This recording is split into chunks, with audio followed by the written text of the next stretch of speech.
March 4ஆம் தேதி என்னோட வீட்ல நான் என்னென்ன வேலைகள் செஞ்சேனோ, அதுதான் இன்னைக்கு பார்க்க போறோம்.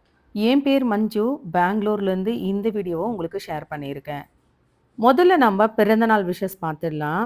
மார்ச் 6ஆம் தேதி லக்ஷ்மி அப்படிங்கிற சிஸ்டரோட டாட்டர் பவித்ரா அவங்களுக்கு பிறந்த நாள்னு சொல்லியிருந்தாங்க. ஹேப்பி பர்த்டே பவித்ரா செல்லம். நந்தினி அப்படிங்கிற சிஸ்டர் அவங்களோட சிஸ்டருக்கு பர்த்டேன்னு சொல்லியிருந்தாங்க. ஆனா பேர சொல்லல. Happy birthday Nandini. உங்க சகோதரிக்கு என்னோட வாழ்த்த கண்டிப்பா சொல்லிடுங்க. இன்னைக்கு நீங்க பார்க்குற வீடியோவும் காலையில 11 மணிலேருந்து தான் நான் எடுத்திருக்கேன். குளிச்சுட்டு வந்துட்டேன். முகத்துக்கு சீரம் போட்டாச்சு. அதே மாதிரி கைக்கும் மாய்ஸ்சரைசர் தடவியாச்சு.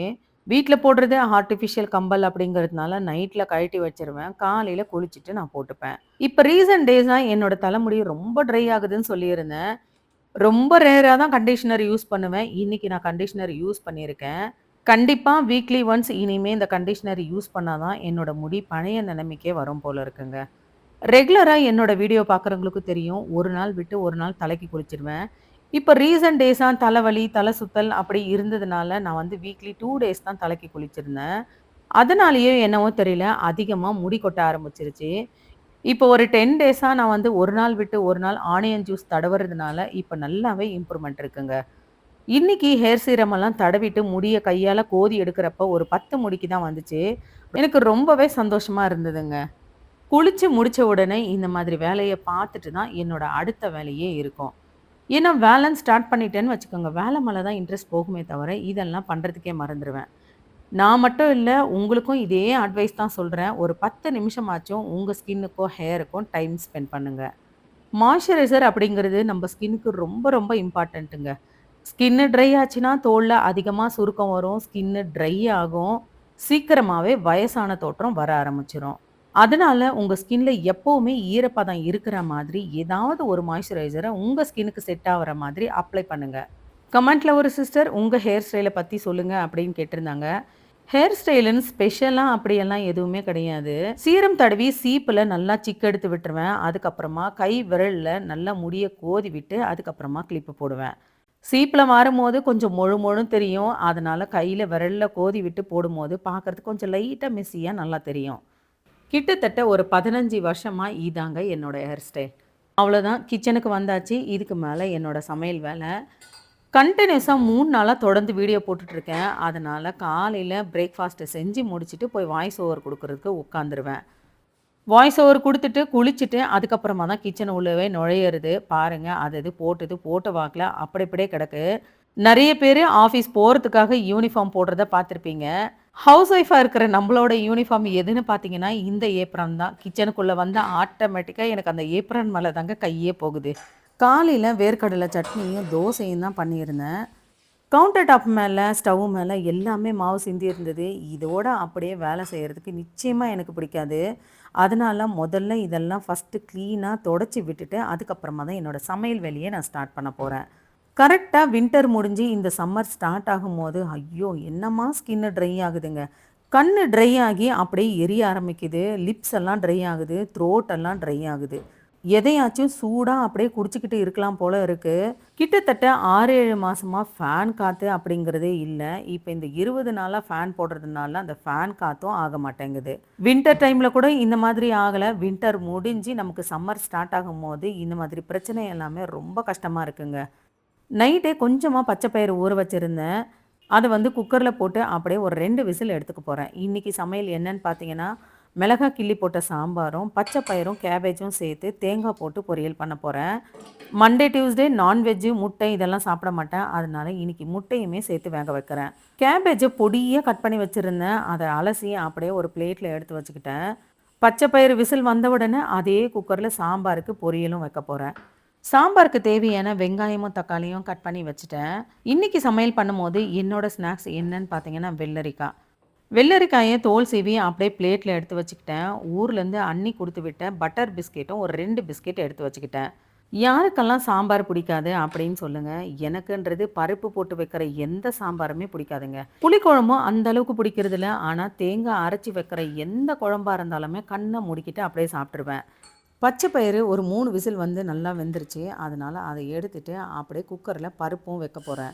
நானும் என் பொண்ணு மட்டும் அப்படிங்கிறதுனால கொஞ்சமா பருப்பு சேர்த்துருக்கேன். பருப்பை நல்லா வாஷ் பண்ணிட்டு ஒரு வெங்காயம் மீடியம் சைஸில் இருக்கிற ஒரு 3 தக்காளியை கட் பண்ணி போட்டு கொஞ்சமாக தண்ணி சேர்த்து குக்கர் போட்டு அப்படியே மூடி வச்சுட்டேன்.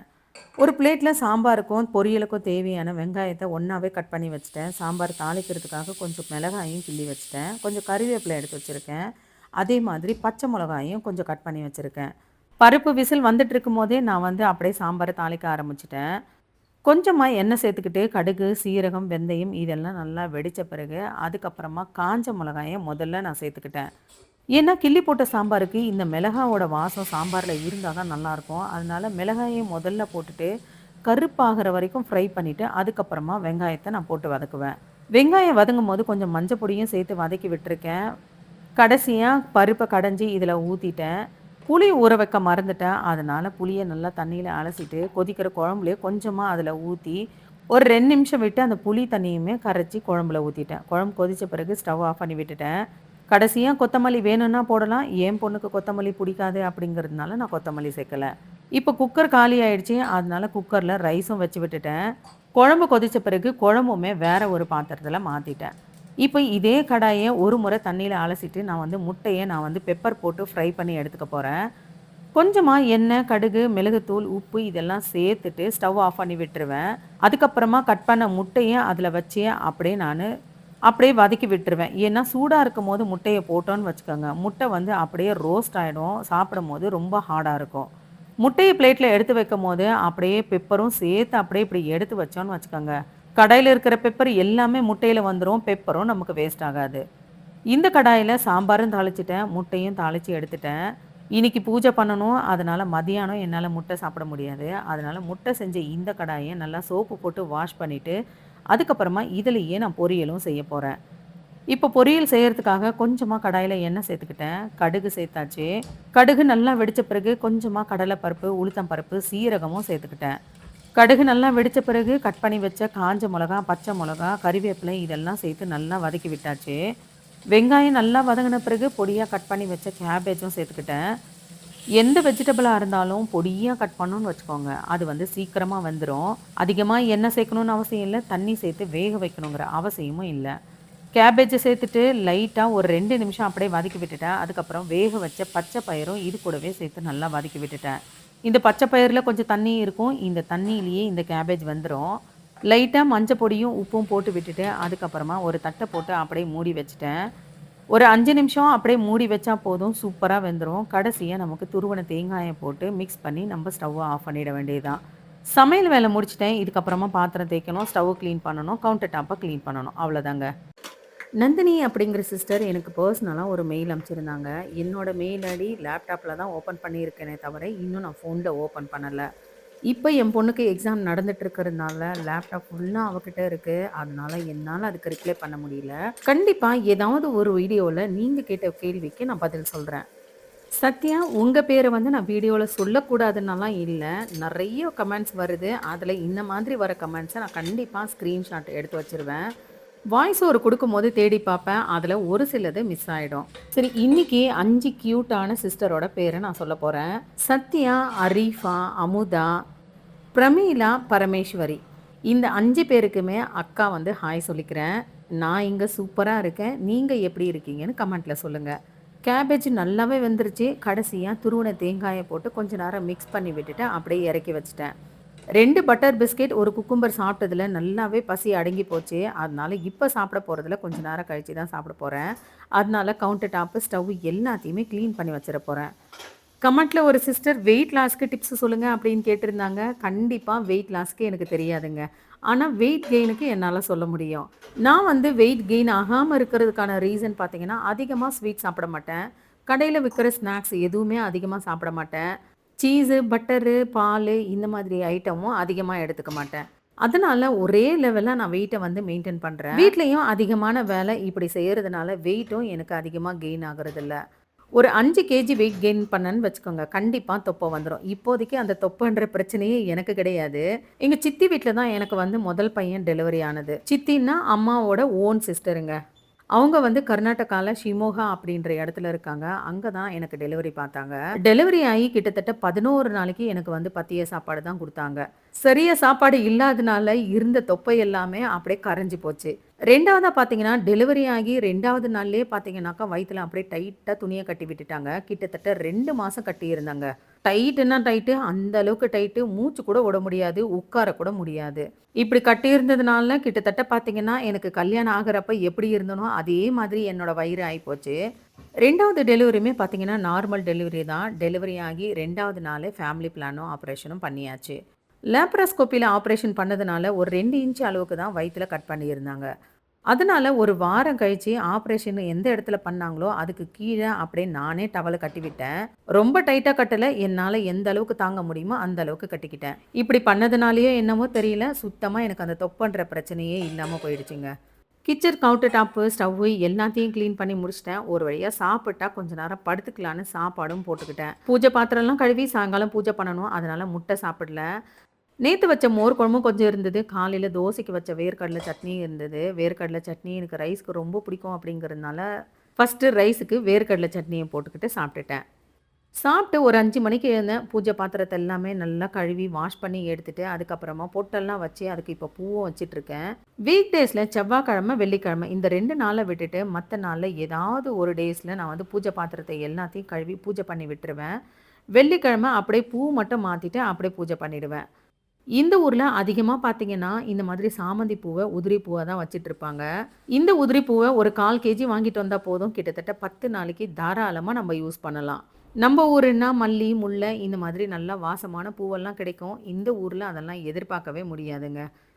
பண்டிகை நாளுனாலும் இதே சாமந்தி பூவ கட்டி விப்பாங்க. அந்த கட்டின பூவ தான் நாங்க வைப்போம். மல்லிகை பூவெல்லாம் சான்ஸே கிடையாது. அப்படி கிடைச்சுச்சுன்னா ரூ. 60, ரூ. 70 விக்கும். தலைக்கு வச்சுக்கணும்னா கூட ஊர்ல வந்தா தான் இந்த மல்லிப்பூவே எங்களால தலையில வைக்க முடியும்.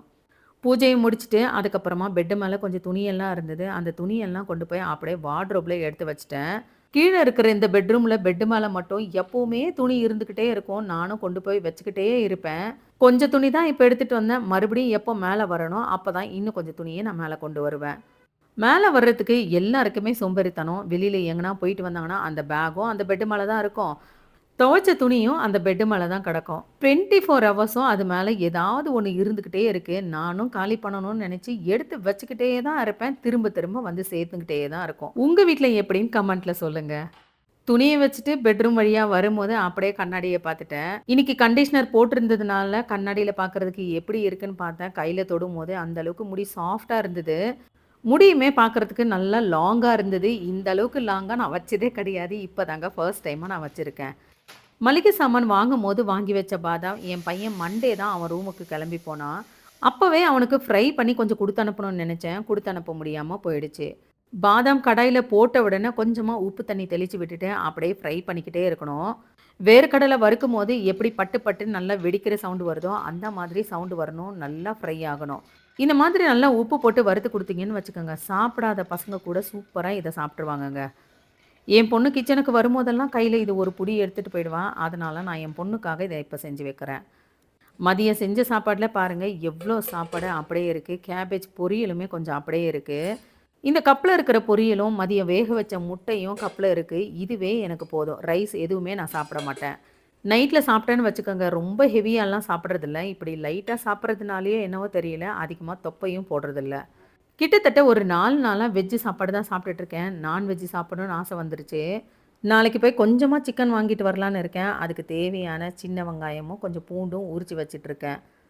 சரி, ஒரு ஸ்பெஷல் டே வரப்போது, வுமன்ஸ் டே. இந்த வுமன்ஸ் டேவ நீங்க எப்படி செலிப்ரேட் பண்ண போறீங்க? அப்படிங்கிறது எனக்கு கமெண்ட்ல சொல்லுங்க.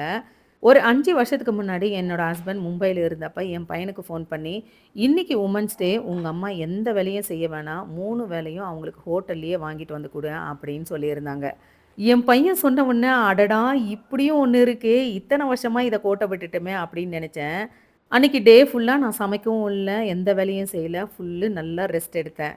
அப்ப இருந்தே பார்த்தீங்கன்னா, வுமன்ஸ் டேவ நான் இந்த மாதிரி தான் செலிப்ரேட் பண்ணுவேன். அன்னைக்கு ஒரு நாள் ஃபுல்லு எந்த வேலையும் செய்ய மாட்டேன், சமைக்கவும் மாட்டேன். 3 வேளையுமே நல்லா ஹோட்டல்ல சாப்பிட்டு நல்லா என்ஜாய் பண்ணுவேங்க. அன்னைக்கு டே அவங்க அந்த மாதிரி சொன்னதுனால, எந்த வேலையும் செய்யாம நல்லா பீஸ்ஃபுல்லா ரெஸ்ட் எடுத்தேன். எந்த ஸ்ட்ரெஸ்ஸும் இல்லாம நல்லா ஹேப்பியாவும் ஃபீல் பண்ணேன். அப்ப இருந்து இப்ப வரைக்கும் இந்த வுமன்ஸ் டேவ நான் அப்படிதாங்க செலிப்ரேட் பண்ணிட்டுருக்கேன். கமெண்ட்ல ஒரு சிஸ்டர் உங்க வாட்டர் பியூரிஃபையர பத்தி சொல்லுங்க அப்படின்னு கேட்டிருந்தாங்க. நாங்க யூஸ் பண்ற பிராண்ட் பார்த்தீங்கன்னா, கென்ட் மேக்ஸுங்க. இது வந்து நார்மலான வாட்டர் ஃபில்டர் தான். தண்ணீல இருக்கிற உப்பெல்லாம் எடுக்காது. வெறும் தண்ணிய மட்டும் ஃபில்டர் பண்ணும். எங்க வீட்ல காவேரி தண்ணி அப்படிங்கிறதுனால உப்பு இல்ல. அதனால இந்த வாட்டர் ஃபில்டர் போட்டிருக்கோம். உங்க வீட்ல தண்ணி உப்பா இருந்துச்சுன்னா, ஆர்ஓ வாட்டர் ஃபில்டர் போட்டுக்கோங்க. கிச்சன்ல ஒரு பெரிய கத்திரிக்காய் வச்சிருந்தேன். அத பார்த்த உடனே என் பொண்ணுக்கு செய்யணும்னு ஆசை வந்துருச்சு. இந்த கத்திரிக்காய் உங்களுக்கு நான் சூப்பரா செஞ்சு குடுக்குறேன் அப்படின்னு வந்து ஸ்டவ்ல வந்து செய்ய ஆரம்பிச்சுட்டா. கடாயில எவ்வளோ எண்ணெய் ஊத்தணும்னு தெரியல. அதனால நான் வந்து எண்ணெய ஊத்தி விட்டேன். என்னமோ செய்யணும்னு ஆரம்பிச்சா, கடைசியில சொதப்பிருச்சு. அவளுக்கே ரொம்ப கஷ்டமா போச்சு. சரி விடுமா, முதல் முறை பண்ணதுனால சரியா வரல. அடுத்த முறை பண்ணும்போது கண்டிப்பா சூப்பரா வரும் அப்படின்னு சொல்லிட்டு அவளுக்கு சமாதானப்படுத்தி விட்டுட்டேன். இன்னைக்கு இந்த வீடியோவுல ரொம்ப ரிலாக்ஸா வீட்ல வேலை செஞ்சுக்கிட்டே நான் வந்து வீடியோ எடுத்தேன். அதே மாதிரி வாய்ஸ் ஓவரும் பார்த்தீங்கன்னா, ரொம்ப ரிலாக்ஸா நான் வாய்ஸ் ஓவர் குடுத்தேன். இதுவரைக்கும் நான் போட்ட வீடியோவிலே எந்த வீடியோவும் இந்த மாதிரி நான் ரிலாக்ஸா எடுத்ததும் இல்ல. அதே மாதிரி ரொம்ப ரிலாக்ஸா நான் வாய்ஸ் ஓவரும் குடுத்ததில்ல. கையாட்டுறா பாருங்க, அந்த அளவுக்கு அவ செஞ்சதுல குஷி. ஆனா டேஸ்ட் தான் சொதப்பிடுச்சு. சரி இந்த வீடியோ எப்படி இருந்துச்சுன்னு சொல்லுங்க. வீடியோ பிடிச்சிருந்தா ஒரு லைக் பண்ணுங்க. நெக்ஸ்ட் இன்ட்ரஸ்டிங்கான ஒரு வீடியோல மீட் பண்ணலாம். Thank you.